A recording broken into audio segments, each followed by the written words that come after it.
On July 19, 1983, members of the BC Government Employees Union learned that the large Tranquille institution in Kamloops would be shut down, with no plans for the more than 300 people with developmental disabilities who resided there. The decision was part of the Social Credit Government's all-out assault on social services and human rights, announced 12 days earlier by Premier Bill Bennett in the provincial budget.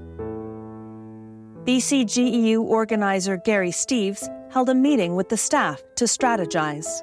The biggest question that everyone asked, and was asked over and over and over again, was, well, what's going to happen to these people we look after? And I said, I have a question for you guys. What do you want to do?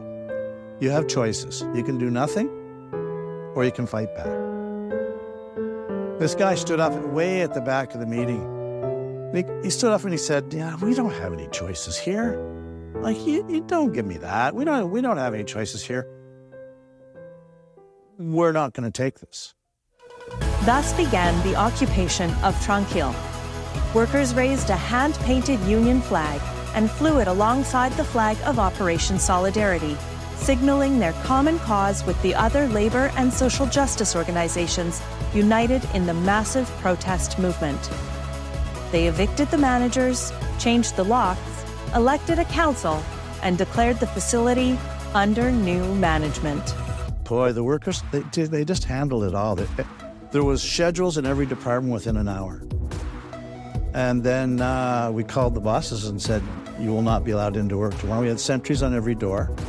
And even people were delivering stuff, food companies or whoever doing deliveries. If you didn't have a union card, you couldn't get on the property. The occupation ended 22 days later on August 10th. The workers' main demands were met. The government would work with community care advocates to find appropriate homes for Tranquille residents. The worst of the labor issues would be handled in collective bargaining, and there would be no retaliation against the strikers. The Operation Solidarity movement continued through the fall, with BCGEU members joining other unions in the province-wide protest.